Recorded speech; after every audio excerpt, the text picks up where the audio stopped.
പാപത്തിലേക്ക് പോകുന്ന ഓരോ വ്യക്തിയെക്കുറിച്ച് സ്വർഗത്തിലെ ദൈവത്തിനുണ്ടാകുന്ന ചിന്ത വെറുപ്പല്ല, അകർച്ചയല്ല, പോട്ടെ, നശിക്കട്ടെ, വേണ്ട എന്നുള്ളതല്ല. പക്ഷെ അങ്ങനെയാണ് എന്നാണ് സാത്താൻ നമുക്ക് കിട്ടുന്ന ചിന്ത. അതാണ് ആദം അവയെ ഓടി വിളിച്ചത്. ആ ഓട്ടം നമ്മൾ ഇപ്പോഴും ഓടുകയാണ്. ചെക്കമുള്ള ചിന്ത തിരുത്തണം. അവിടെ ഈശോ വഴി സ്വർഗത്തമ്പരം ഭൂമിയിൽ വന്ന് നമ്മോടൊപ്പം നടന്നുകൊണ്ട് ഇങ്ങനെ ഉപമകളിലൂടെ പറഞ്ഞ് പഠിപ്പിക്കുകയാണ്. മക്കളെ, നിങ്ങളൊരു പാപത്തിൽ പെടുമ്പോൾ നിങ്ങളെ അപ്പ ഉപേക്ഷിക്കുകയല്ല, വെറുക്കുകയല്ല, നിങ്ങളുടെ പക്കലേക്ക് ഓടി വരികയാണ്. ലോറിക്ക് അടിയപ്പെട്ട കൊച്ചിന്റെ പക്കലേക്ക് ഓടി ഒരമ്മ വരുന്നപ്പോ എങ്ങനെയാണ്, അതുപോലെയാണ് നിങ്ങളുടെ പുറകെ വരുന്നത് എന്ന് നിങ്ങൾ മനസ്സിലാക്കുകയും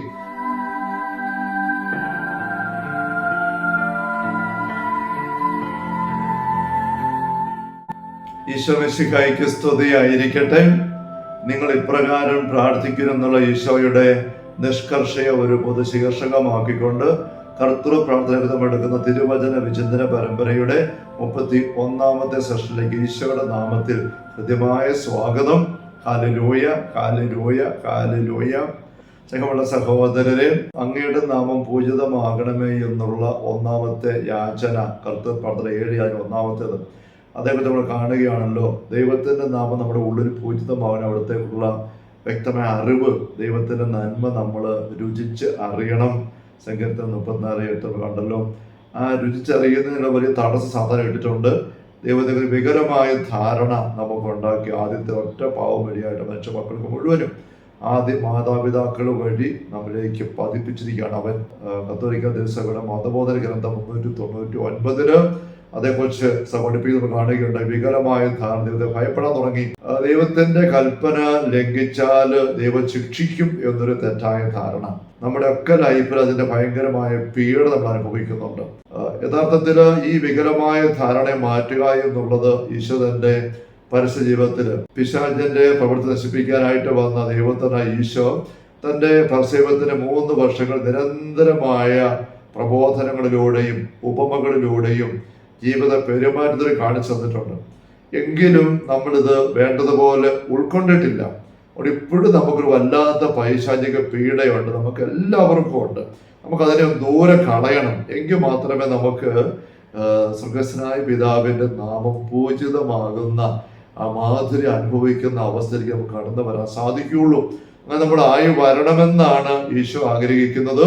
ഈ കർത്തൃ പ്രാർത്ഥനയുടെ 1ാമത്തെ യാചനയായിട്ട് ആ ഒരു യാചന യേശു ചേർത്ത് വന്നപ്പം നമ്മൾ അതേപ്പറ്റി ഒന്ന് കാണുകയാണ്. വചനത്തിന്റെ പ്രതീക്ഷ പഠിപ്പിക്കുന്നുള്ളത് പറയുകയുണ്ടായി, പാപം ചെയ്ത ദൈവത്തിന് നമ്മളെ ഇഷ്ടമില്ല എന്നുള്ള സാത്താൻ ഇട്ടുന്ന ചിന്തയാണ്.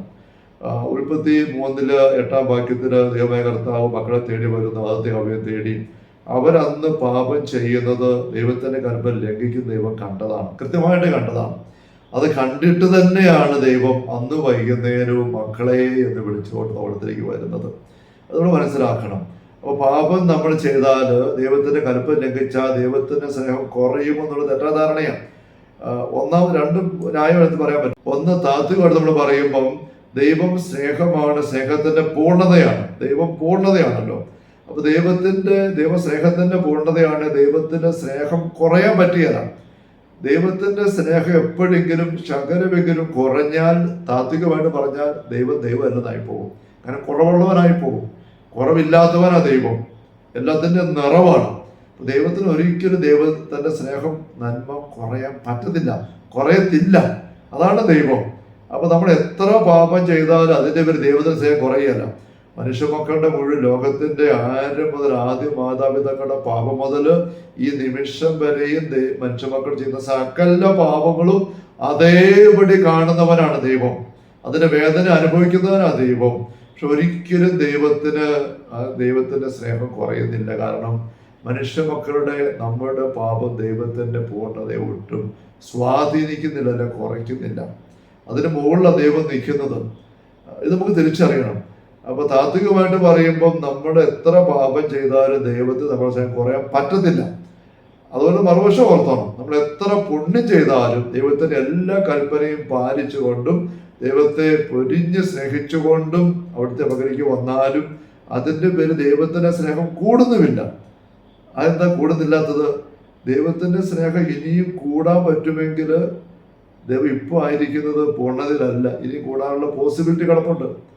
ഇല്ല, ഇനിയും കൂടാൻ സാധ്യതയുണ്ട്. അപ്പം ഇതുവരെ സാധ്യത മുഴുവൻ പൂർണ്ണമായിട്ടില്ല.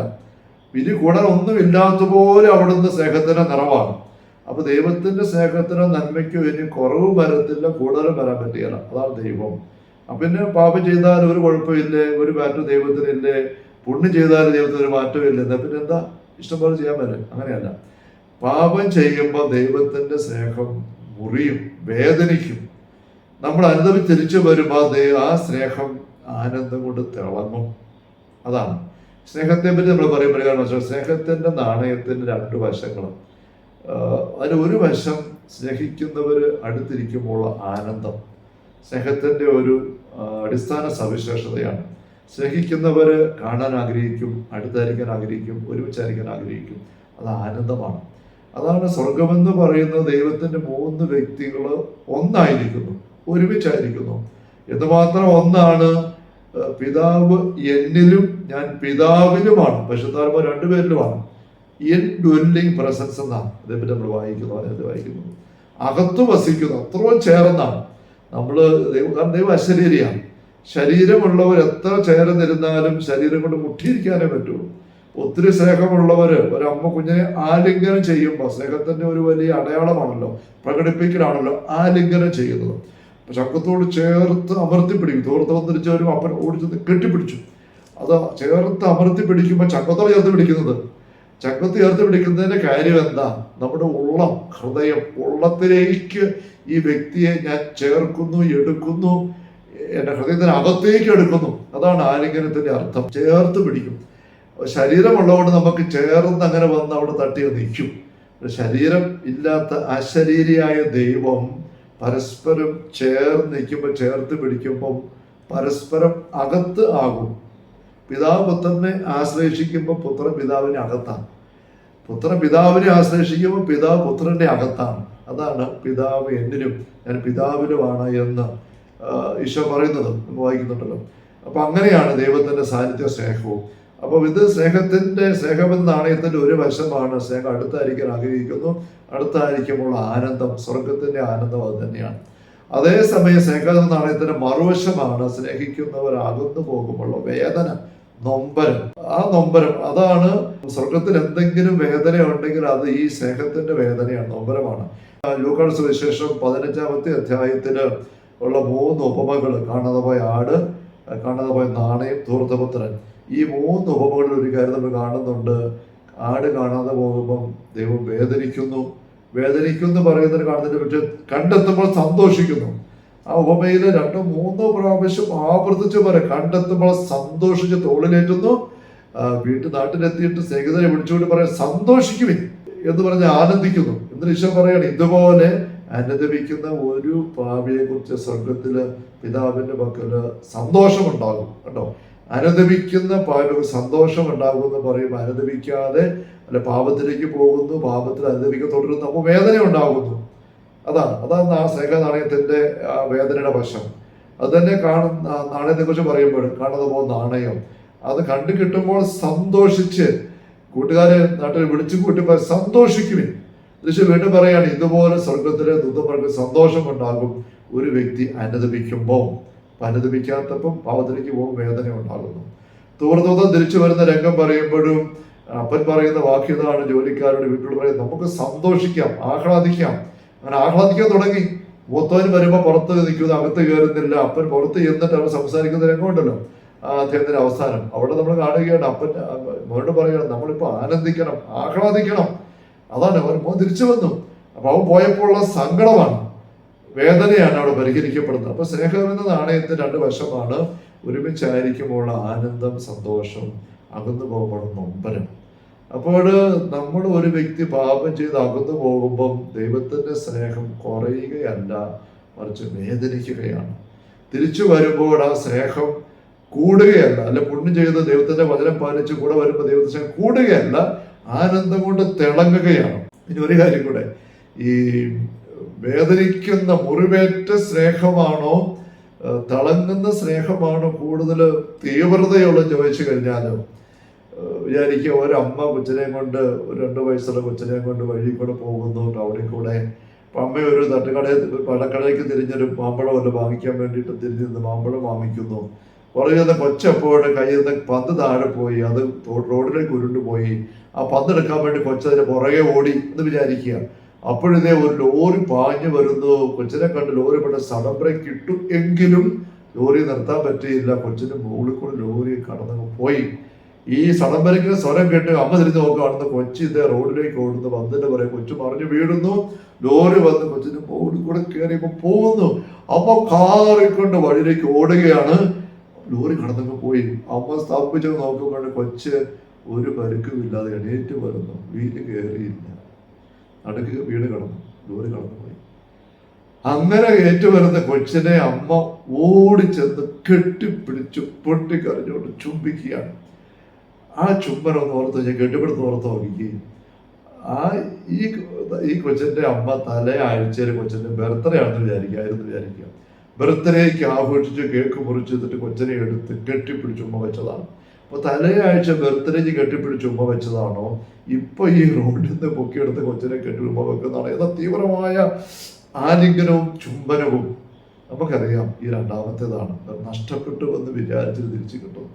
അതാ തൂർത്തപുത്രൻ അകലെ വെച്ച് കണ്ടപ്പോൾ തന്നെ അപ്പൻ ഓടിച്ചെന്ന് കെട്ടിപ്പിടിച്ച് ചുംബിച്ചു എന്ന് ഈശോ പറയുന്നു. ഈശോ പറയുന്ന നസ്രത്തിലെ ഈശോ എന്ന ഒരു റബി മാത്രമല്ല ഈ പറയുന്നത്.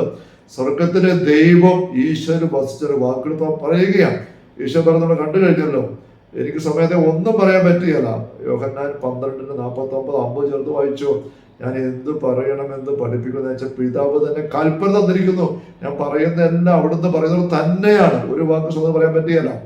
എനിക്ക് സമയത്തെ ഒന്നും പറയാൻ സാധിക്കുകയില്ല. കേൾക്കുന്ന പോലെ ശ്രവിക്കുന്നവർ ഞാൻ വിധിക്കുന്നു എന്ന് യോഹന്നാൻ 5:30 കാണാം. എൻ്റെ ഉള്ളിൽ പിതാവ് പറയുന്നത് ഇത് ആരും പറയുന്നത് മാത്രമേ പറയുന്നുള്ളൂ. അപ്പോൾ ഈ തൂർത്തപുത്രന്റെ ഓമയിൽ ഓടിച്ചെത്തി കെട്ടിപ്പിടിക്കുമെന്ന് പറയുന്നത് പറയാണ്, ഇവ നഷ്ടപ്പെട്ടവനായിരുന്നു, രണ്ടു കിട്ടി, മരിച്ചവനായിരുന്നു, വീണ്ടും കിട്ടി, ജീവിച്ചിരിക്കുന്നു. അതെന്നെ കൊച്ചിനെ പിന്നെ അമ്മ പറയുന്നത് ഇവൻ നഷ്ടപ്പെട്ടു പോയി, കൊച്ചു മരിച്ചുപോയി, വണ്ടി കയറി എന്ന് ഓർത്തുപോയി. ഇപ്പൊ ഇതാ ഏറ്റുവരുന്നു, കെട്ടിപ്പിടിക്കുകയാണ്. അപ്പൊ പാപത്തിലേക്ക് പോകുന്ന ഓരോ വ്യക്തിയെ കുറിച്ച് സ്വർഗത്തിലെ ദൈവത്തിനുണ്ടാകുന്ന ചിന്ത വെറുപ്പല്ല, അകർച്ചയല്ല, പോട്ടെ, നശിക്കട്ടെ, വേണ്ട എന്നുള്ളതല്ല. പക്ഷെ അങ്ങനെയാണ് എന്നാണ് സാത്താൻ നമുക്ക് കിട്ടുന്ന ചിന്ത. അതാണ് ആദം അവയൊന്ന് ഓടി വിളിച്ചത്. ആ ഓട്ടം നമ്മൾ ഇപ്പോഴും ഓടുകയാണ്. ചെക്കമുള്ള ചിന്ത തിരുത്തണം. അവിടെ ഈശോ വഴി സ്വർഗത്തിൽ തമ്പുരാൻ ഭൂമിയിൽ വന്ന് നമ്മോടൊപ്പം നടന്നുകൊണ്ട് ഇങ്ങനെ ഉപമകളിലൂടെ പറഞ്ഞ് പഠിപ്പിക്കുകയാണ്. മക്കളെ, നിങ്ങളൊരു പാപത്തിൽ പെടുമ്പോൾ നിങ്ങളെ അമ്മ ഉപേക്ഷിക്കുകയല്ല, വെറുക്കുകയല്ല, നിങ്ങളുടെ മക്കളെയും ഓടി വരികയാണ്. ലോറിക്ക് അടിയിൽപ്പെട്ട കൊച്ചിന്റെ മക്കളിലേക്ക് ഓടി ഒരമ്മ വരുന്നപ്പോൾ എങ്ങനെയാണ് അതുപോലെയാണ് നിങ്ങളുടെ പുറകെ വരുന്നത് എന്ന് നിങ്ങൾ മനസ്സിലാക്കുകയും അങ്ങനെ മനസ്സിലാക്കിയെങ്കിൽ ഈ അപ്പായുടെ ആ സ്നേഹം നമുക്ക് തിരിയുള്ളൂ. അങ്ങനെ തിരിയുമ്പോൾ അത് അനുഭവിക്കാൻ തുടങ്ങുമ്പോഴാണ് അവിടുത്തെ നാമം നമ്മുടെ ഉള്ളിൽ പൂജിതമായിട്ട് തീരുക. ഹല്ലേലൂയ, ഹല്ലേലൂയ. കൽപ്പം കൂടെ എൻ്റെ ബാക്കി കാണണം.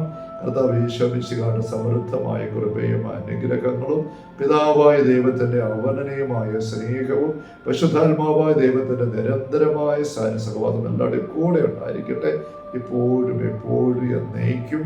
ആമേൻ. ഈശോ മിശിഹായ്ക്ക് സ്തുതിയായിരിക്കട്ടെ.